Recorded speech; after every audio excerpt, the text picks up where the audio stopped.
In every city, there are invisible workers, people who move through the streets unnoticed, performing mundane tasks that keep the urban machine running smoothly. Jeffrey Dawes was one of them, a parking meter attendant with a simple job and an even simpler realization: no one was watching. What started as a small temptation, skimming a few quarters here and there, turned into a 5-year $90,000 heist. Jeffrey wasn't a criminal genius. He didn't need to be. The system was so flawed that his theft should have gone on forever. But greed has a way of tripping over itself. Feel free to share your thoughts in the comments and subscribe for more inspiring content. Not only was Jeffrey Dawes an official at the parking meter, but he was also known as the invisible man of the city's revenue department. He glided through the streets like a ghost day after day, emptying meters with mechanical precision, his acts being undetected and his presence being overlooked. On the other hand, this was precisely the reason why his plan was so successful. Until it failed. The knowledge that no one was observing proved to be the beginning of everything. Hundreds of meters were dispersed across the city, and each one was a little vault containing quarters, dimes, and nickels. He was responsible for maintaining these meters. It was embarrassingly simple to take advantage of the system. However, the city only kept track of the bulk deposits that Jeffrey provided to the bank. It did not keep track of individual meter totals. A few of bucks missing here and there. Perhaps not able to be tracked down. In the beginning, he attempted to skim just a few cents in order to determine whether or not anybody would notice. His self-assurance increased as a result of the absence of any alarms or audits being activated. Inside a short period of time, he began to conceal full rolls of quarters inside his pockets, his lunchbox, and even the concealed compartments of his work van. Within a few short months, Jeffrey had achieved his routine's pinnacle. In order to continue forward, he would strike a cluster of meters, then take 20% off the top. It was a magnificent example of simplicity in mathematics. A weekly income of $200 to $600, tax-free and untraceable. Over the course of 5 years, it accumulated to an astounding $90,000, which is sufficient for a down payment on a home, a new automobile, and an improvement in one's life. In no way was Jeffrey a mastermind behind the crime. He did not have any intention of laundering the money, concealing it abroad, or even spending it in a prudent manner. On the contrary, he was depositing money at the same bank branch while he was still dressed in his outfit for the parking meter. You would think that a man who was dressed as a municipal official and was bringing in sacks of coins on a weekly basis would cause people to raise their eyes. For a number of years, however, the bank tellers hardly ever looked at him. Their assumption may have been that he was only another municipal worker going about his duties. Perhaps they didn't give a damn. However, one of the teller eventually did it. Perhaps the frequency was the problem.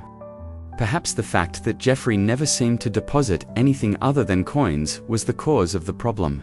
It's also possible that after half a decade, someone suddenly had the notion, wait, why is this parking meter guy always bringing in so much cash for himself? A confidential report was sent. It was decided to conduct an inquiry. And with that, Jeffrey's good fortune was no longer favorable. Jeffrey couldn't believe what he was seeing when the cops approached him. Because, after all, how could anybody ever establish which quarters had been stolen? He had been so certain that his strategy was unbeatable. However, the evidence was overwhelming. His bank transactions did not correspond to any genuine revenue. His uniform connected him to the meters, and his own negligence had created a paper trail. As a result, he was compelled to pay back each and every penny. In spite of the judge's lack of appreciation for his lack of sophistication, he handed him a sentence of 17 days in prison, which was a mere slap on the wrist but was sufficient to destroy his reputation. After some time had passed, Jeffrey expressed his regret that the experience had ruined his life. But the irony was indisputable. He had not been caught by a mistake in his plan. Because of his utter and unfathomable lack of caring, he had been exposed. Jeffrey's story continues to be told as a cautionary tale among municipal workers, even to this day.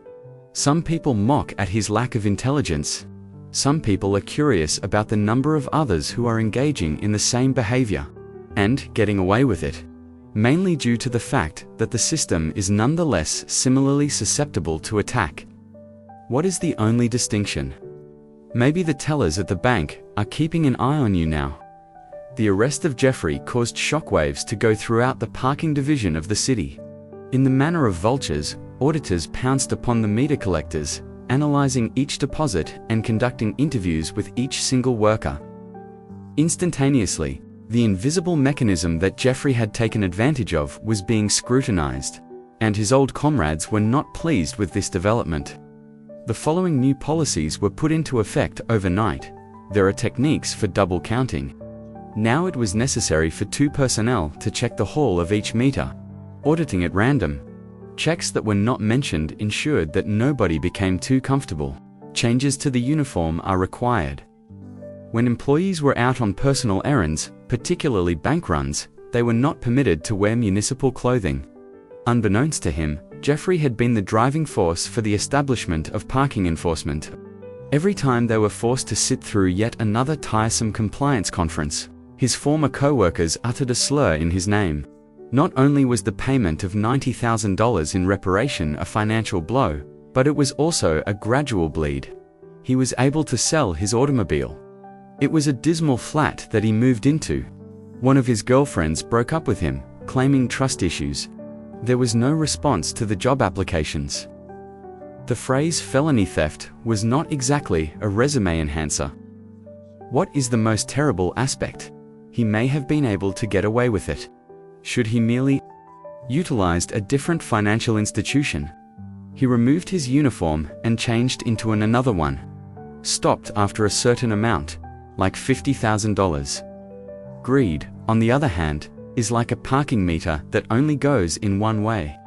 In a strange twist of fate, Jeffrey's idiocy led to his gaining a cult following. His botched plot was examined by podcasts that focus on true crime.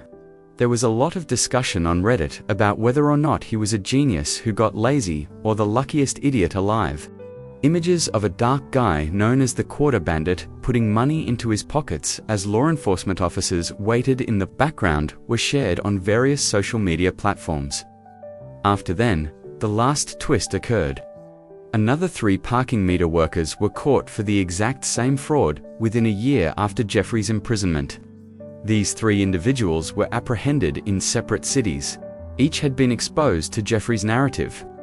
Nevertheless, each of them had committed their own deadly error. Coins were stashed away at a bank that was located just across the street from his municipal office. And further individual boasted to a colleague about his side hustle.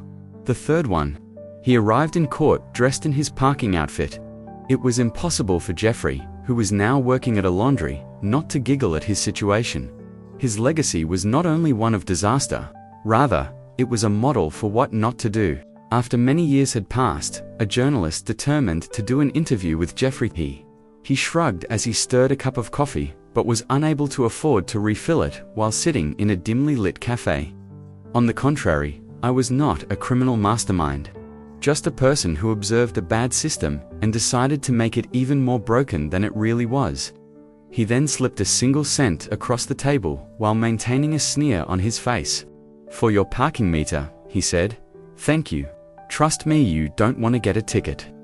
In the wake of this, the Quarter Bandit was once again relegated to the background, leaving a wake of loose cash and lessons learned in life behind the trail.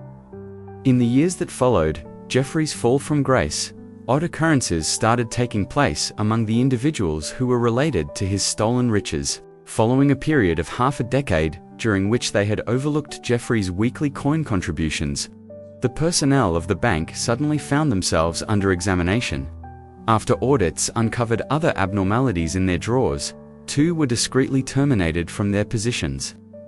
Who was it that informed the authorities about him? After being promoted to the position of fraud prevention, the individual was terminated 6 months later for granting a loan of $50,000 to an individual who had been convicted of identity theft.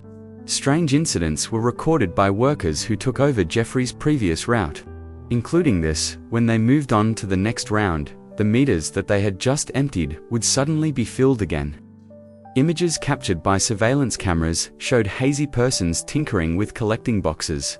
However, upon closer inspection, no one was ever there. In the middle of the night, a technician said that he heard money rattling about in his empty truck. However, the narrative of Jeffrey's ghost became a part of the mythology that circulated in the locker room.